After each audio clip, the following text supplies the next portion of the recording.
একবার চোখ বন্ধ করে ভাবুন তো, আপনি এমন এক কারাগারের ভেতরে আছেন যেখানে রাতের অন্ধকারে শোনা যায় চিৎকার, ঠান্ডা বাতাসে জমে থাকা যন্ত্রণা, আর দিনের আলোয় বন্দীদের চোখে ভাসা আতঙ্ক।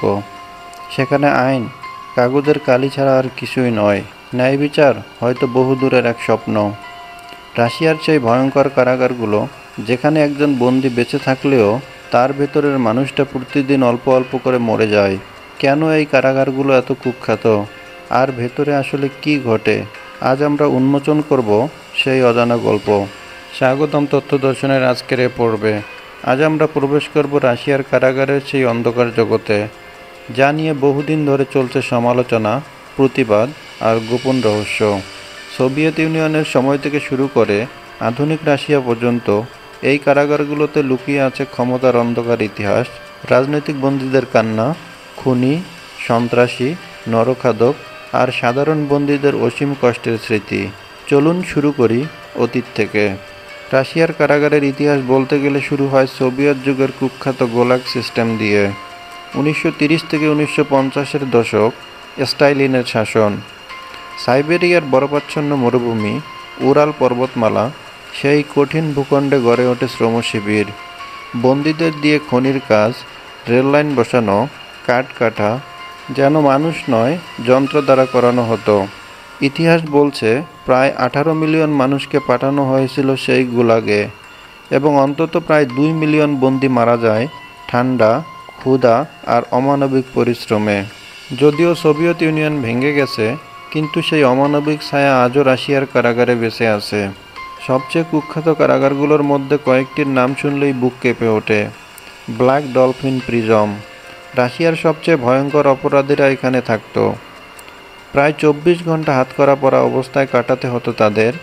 চোখ বাঁধা অবস্থায় তাদেরকে কারাগারে নেওয়া হয়, যাতে পরবর্তীতে পালানোর জন্য পথঘাট চিনতে না পারে। সবসময় মাথা নিচু করে হাঁটতে হয়।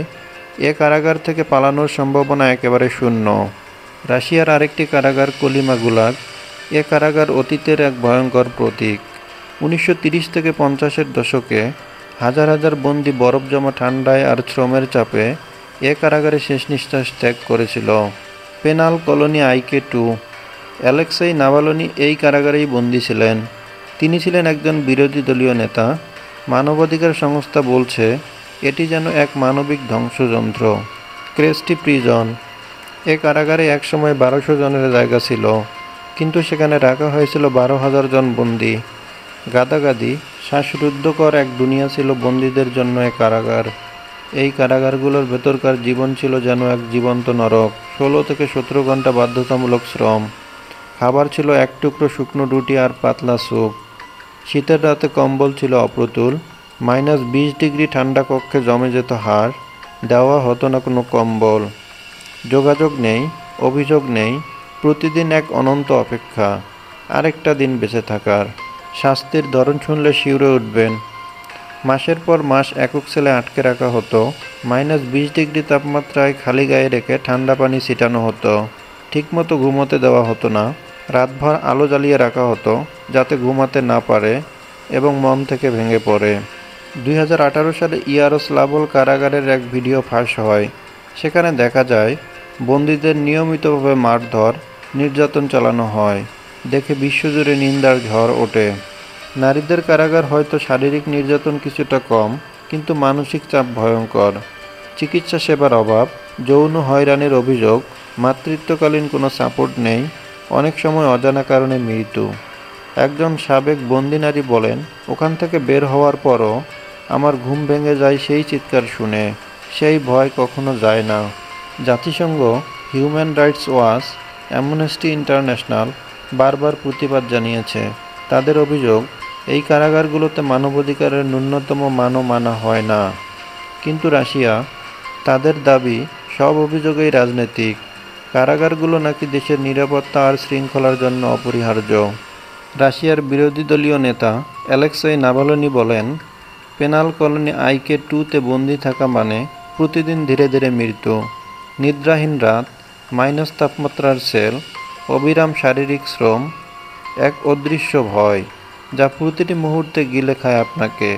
এটি শুধু তার গল্প নয়, হাজারো বন্দীর নীরব আর্তনাদ। শেষ কথা হলো, রাশিয়ার এই ভয়ঙ্কর কারাগারগুলো শুধু অপরাধীদের শাস্তি দেওয়ার জন্য নয়, বরং ভয় দেখানোর অস্ত্র হিসেবেও ব্যবহৃত হয়। প্রশ্ন হলো, এতে কি সত্যি অপরাধ কমে, নাকি মানুষ চিরদিনের জন্য ভয় আর অন্ধকারে বন্দী হয়ে থাকে? আপনার মতামত কি? মন্তব্য জানান। ভিডিওটি ভালো লেগে থাকলে শেয়ার করুন আর আমাদের চ্যানেলটি সাবস্ক্রাইব করতে ভুলবেন না। ধন্যবাদ।